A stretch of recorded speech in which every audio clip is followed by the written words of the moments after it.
Na última sexta-feira, dia 7 de agosto, 3 homens se encontraram na cidade mais sagrada do Islã. O presidente da Turquia, o príncipe herdeiro da Arábia Saudita e o primeiro-ministro do Paquistão. E ali, em Meca, eles assinaram um documento que une, pela primeira vez na história, as 3 maiores potências muçulmanas do planeta, debaixo de um único guarda-chuva militar. O texto diz o seguinte: um ataque armado contra qualquer um dos 3 será tratado como um ataque contra todos. E aqui está o que quase ninguém está enxergando nisso tudo. Esse pacto hoje pode até aparecer uma boa notícia para Israel. Ele pode caminhar lado a lado com os planos de paz de Donald Trump. A Arábia Saudita pode sim assinar os acordos de Abraão já nos próximos meses. E eu vou te mostrar por que isso é mais provável do que parece. Mas neste vídeo eu vou te explicar o outro lado dessa assinatura. Porque existe uma pergunta registrada há mais de 2.500 anos, no capítulo 38 do profeta Ezequiel, uma pergunta feita justamente por povos da Península Arábica, que descreve com uma precisão desconfortável o papel que a Arábia Saudita pode estar prestes a assumir. E existe um detalhe nesse pacto de Meca, um único detalhe, que transforma essa aliança de defesa em algo que os profetas descreveram como a tempestade final contra Israel. Fica comigo até o final do vídeo, porque nesse assunto, a ordem dos eventos importa mais do que os eventos em si. Seja bem-vindo ao canal Renato Barros. Não é inscrito? Aproveita, se inscreve agora, todos os dias temos um vídeo novo no canal. Agora vamos aos fatos antes das interpretações. No dia 7 de agosto de 2026, Erdogan, Mohammed bin Salman e Shehbaz Sharif assinaram o que a imprensa internacional está chamando de Acordo de Defesa Conjunta de Meca. A agência oficial saudita e o Ministério das Relações Exteriores do Paquistão publicaram comunicados idênticos. O acordo fortalece a dissuasão coletiva e qualquer ataque armado contra um dos 3 estados será considerado um ataque contra todos eles. Agora repara no peso de cada assinatura naquele papel. A Arábia Saudita entra com o poder econômico, a única economia árabe no G20, e a guarda das 2 cidades mais sagradas do Islã. A Turquia entra com o 2º maior exército da OTAN e uma indústria de drones que hoje exporta para o mundo inteiro. O Paquistão entra com um exército calejado de guerra e com algo que nenhum outro país muçulmano possui. Eu vou guardar esse detalhe para daqui a pouco, porque ele muda o peso de tudo o que você vai ouvir nesse vídeo. E o contexto dessa assinatura não poderia ser mais tenso. A região ainda queima com a guerra no Irã. Os Houthis do Iêmen atacaram um petroleiro saudita no Mar Vermelho e fecharam o Estreito de Bab el-Mandeb para navios ligados aos sauditas. O Estreito de Hormuz, por onde passava 1/5 do petróleo do mundo, segue travado.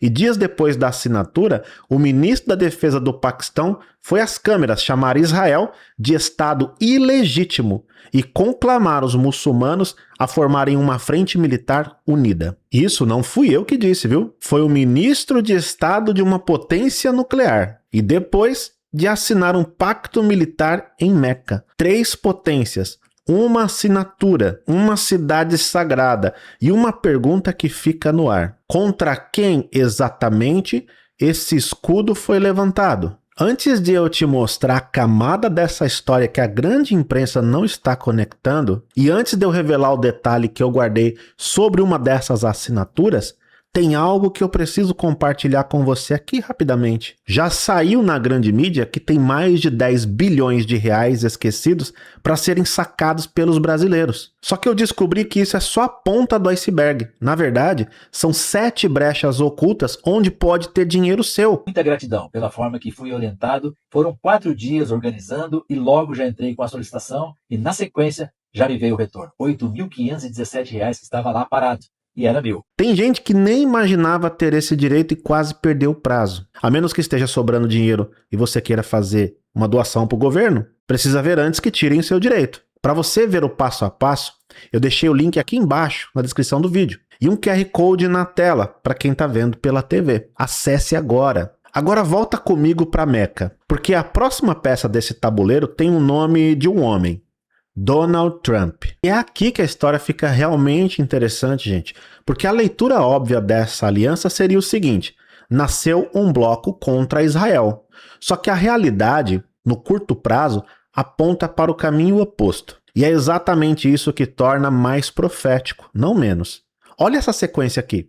Em julho, os Estados Unidos assinaram um acordo com a Arábia Saudita, um acordo nuclear civil, um programa de energia atômica para o reino. E dias depois, o Trump veio a público e colocou uma condição por escrito: esse acordo só vale se a Arábia Saudita entrar nos acordos de Abraão. Nas palavras dele, o acordo está totalmente sujeito à adesão saudita. E ele completou em uma entrevista: espero ver a Arábia Saudita entrar, porque se a Arábia entrar, todo mundo entra. Ou seja, a mesma Arábia Saudita que acabou de se amarrar militarmente à Turquia e o Paquistão está sendo puxada pelo próprio presidente americano para normalizar as relações com Israel.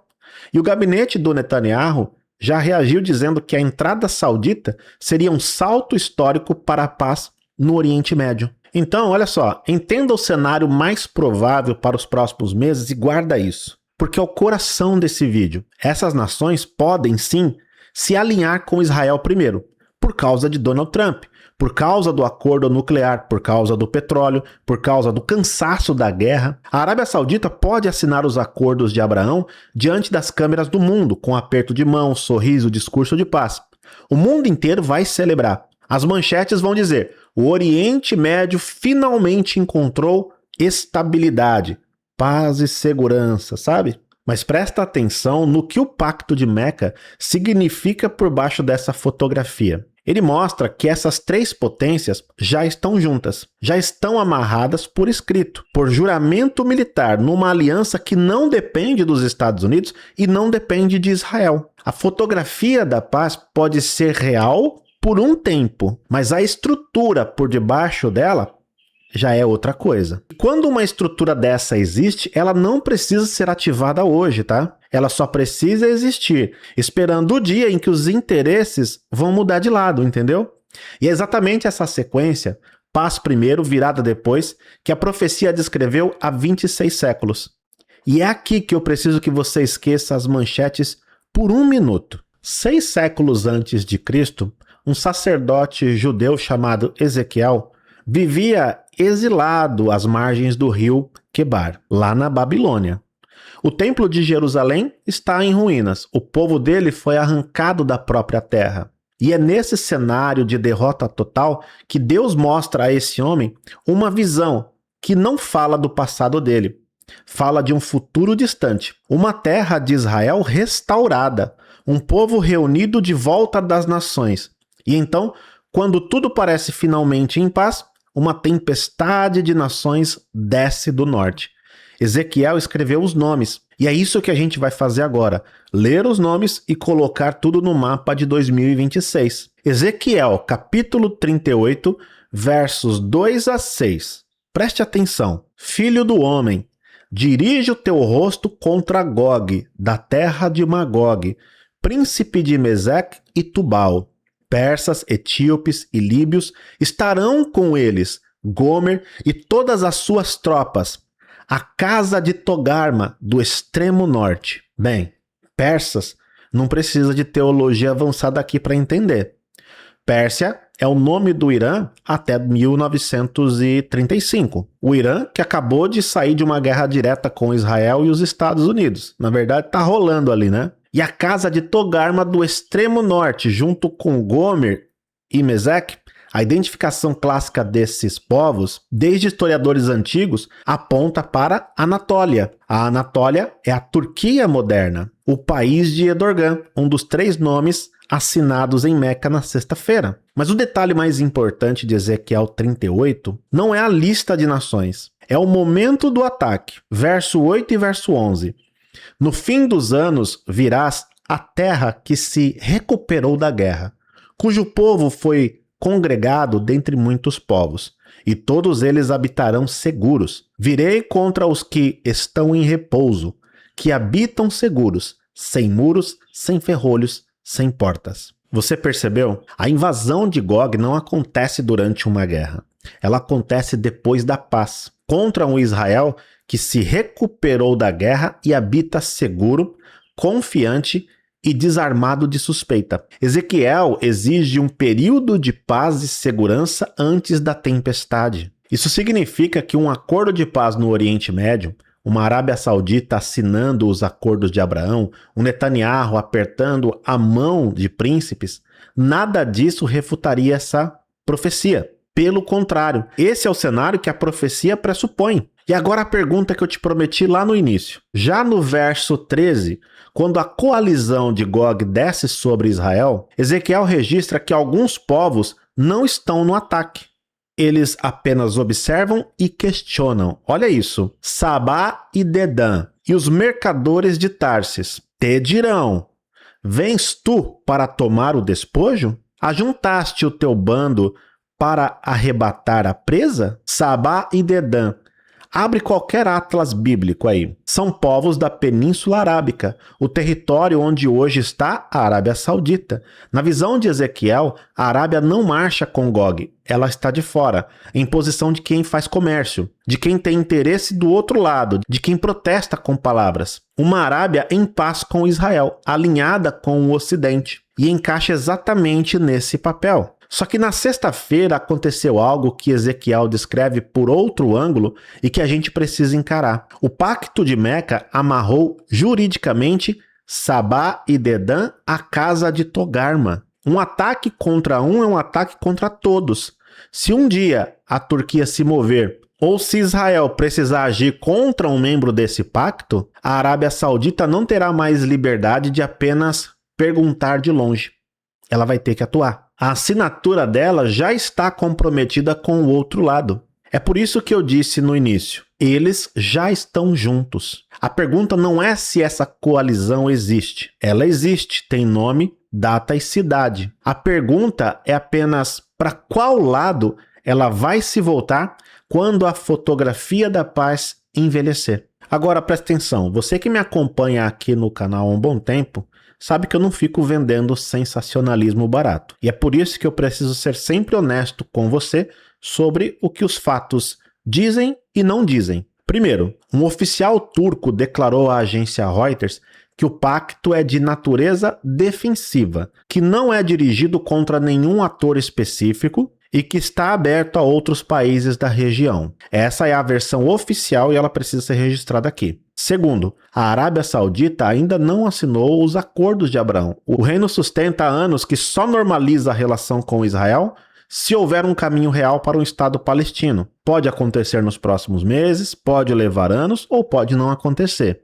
Terceiro ponto, as identificações dos povos de Ezequiel 38 são debatidas entre estudiosos sérios há séculos. A ligação de Togarma, de Meseque com a Anatólia é uma leitura clássica majoritária, mas existem interpretações divergentes e eu prefiro que você saiba disso por mim aqui. E quarto, o detalhe que eu guardei lá no começo. O Paquistão é a única potência nuclear no mundo muçulmano e é isso que ele traz para dentro do pacto. Mas eles dizem oficialmente, a doutrina nuclear oficial do Paquistão declara que essas armas existem contra um único adversário, a Índia. O que os analistas apontam é outra coisa. Com essa assinatura, o guarda-chuva nuclear paquistanês passa a se estender. Na prática, sobre Meca, sobre Riad e sobre Ankara. A bomba não mudou de lugar, mas a sombra dela agora cobre todo o pacto. E acima de tudo isso, a regra que rege o nosso canal aqui, Mateus 24:36. Mas aquele dia e hora ninguém sabe, nem os anjos do céu, nem o Filho, senão só o Pai. Então eu não estou marcando nenhum tipo de data aqui. Eu não estou dizendo que Gog desce amanhã. Eu estou fazendo o que Jesus mandou a gente fazer.